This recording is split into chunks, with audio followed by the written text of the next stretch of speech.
Dolby Vision has been the home entertainment gold standard for a decade, but the rules are changing. We've officially entered the era of Dolby Vision 2, but is Dolby Vision 2 actually a breakthrough for TV watching in your living room? Or is it just another licensing fee designed to sell you a fancy new TV you might not actually need? Technology is its own language, and I'm here to translate it. I'm Phil Rodrigues, and welcome to the first episode of Tech Translated. Before we start talking about Dolby Vision 2, I think we need to translate Dolby Vision. Dolby Vision is an elevated version of HDR mastering, and HDR is all about better contrast, brighter highlights, deeper blacks, and more realistic colors. That's why Dolby Vision, when it's done right, looks so good, and it's why most streaming services use it within their premium packages, which I will admit, I do pay for quite a few of. Standard HDR uses 10-bit color, which gives your TV a palette of about 1 billion colors. It's a huge leap, but it's static, one brightness setting for the whole movie. Dolby Vision changes the game with dynamic metadata. Think of it as a constant stream of instructions. Instead of one setting, it optimizes the picture scene by scene or even frame by frame. That cave scene stays deep and moody, while the explosion in the next shot hits full brightness without them fighting for control. Plus, it pushes the ceiling to 12-bit color. We're jumping from 1 billion colors to over 68 billion. Even if your TV panel can't display every single one of those shades yet, that extra data acts like a high-res roadmap, resulting in a cleaner, more accurate image with zero color banding.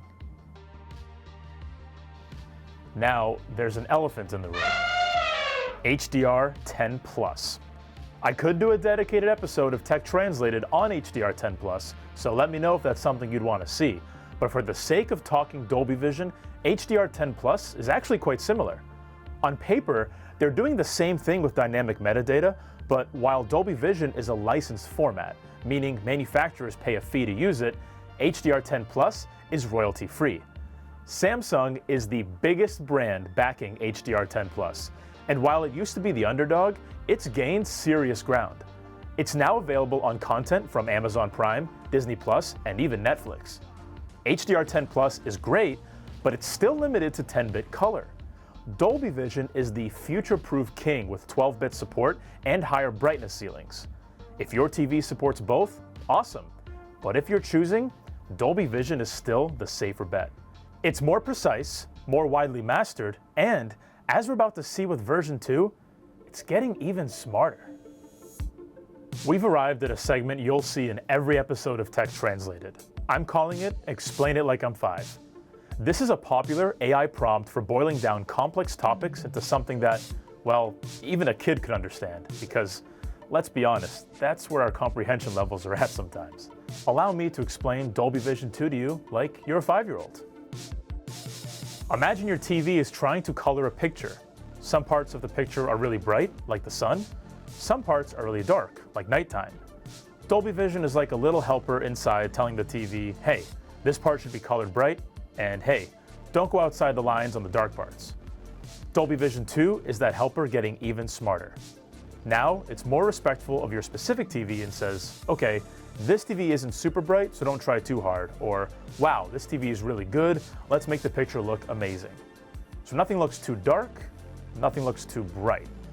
Everything looks just right.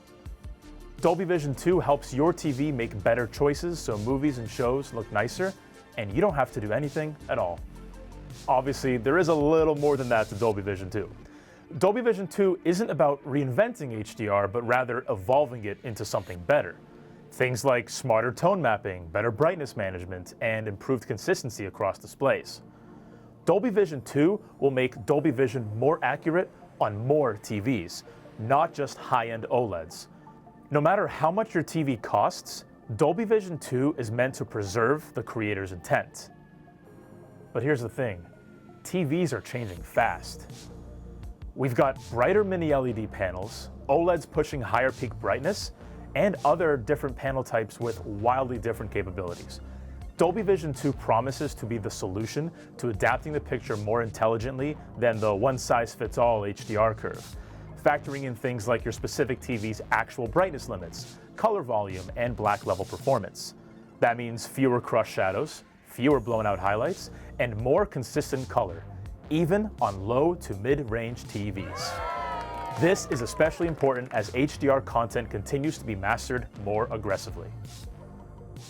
Now, because everything apparently needs a pro version these days, there's technically a second tier of Dolby Vision 2 called Dolby Vision 2 Max. Dolby Vision 2 Max does everything that Dolby Vision 2 can do, but caters even more to enthusiasts with features like authentic motion using creator-assigned dynamic motion smoothing. That's right, motion smoothing isn't all bad, it's just often mishandled. Dolby Vision 2 Max supports various levels of motion smoothing, adjusting in real time, scene by scene, instead of blanketing a whole movie with the soap opera effect. I hate the soap opera effect. Although we don't know which models will have Dolby Vision 2 Max, we do know it will be reserved for the higher end models. So all of this sounds pretty cool, right? I guess you're probably wondering, how do I get Dolby Vision 2 on my TV? Since Dolby Vision 2 is primarily a software and processing upgrade, it does still rely on the TV's HDR processor, the panel capabilities, and also the manufacturer's support. That means, in most cases, a TV you already own can't support Dolby Vision 2. You'll need to get a Dolby Vision 2 TV optimized on the hardware and processing side for this next-gen version. With the rollout of Dolby Vision 2, TV brands want to start licensing it ASAP. So Dolby Vision 2 TVs will be here before you know it. In fact, several Dolby Vision 2 TVs are confirmed already for 2026. The Hisense UX, UR9, and UR8, the TCL SQD Mini LED X11L, and other QD Mini LED TVs, as well as Philips 2026 OLED TVs such as their 811, 911, and 951 models. Whew, so many numbers. It's not entirely clear which will have Dolby Vision 2 Max versus just regular Dolby Vision 2, but it's good to see some TVs already ready to launch with it this year, and I'm sure more will join that list soon. So, do you actually need to go out and buy a Dolby Vision 2 TV?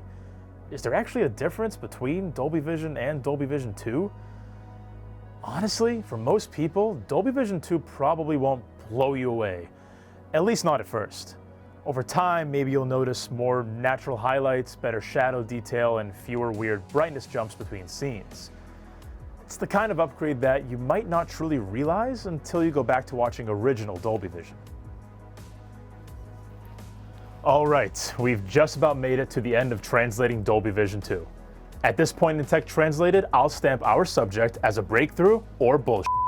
So, is Dolby Vision 2 a breakthrough or is it bullshit? It's a breakthrough for sure. I need to emphasize again that the fact low-end TVs can benefit from Dolby Vision 2's upgrades is a huge win. And those of us with high-end TVs, you still get a great image, better motion smoothing, and you can still opt for using your own settings if you want Dolby Vision 2 to be hands-off. Yeah, TV brands are going to use it a lot in their marketing, and might not do the best job of explaining why it's worth it, but hey, that's what this video is for. Thank you for watching the first episode of Tech Translated. What did you guys think? I definitely want to know what tech you'd want me to translate in future videos, so hit up those comments. Also, make sure to give this video a like, subscribe to the channel, and maybe even send this video to a friend you know who is looking to buy a new TV. And as always, I'm Phil Rodrigues, this is Tom's Guide, and I will see you in the next video.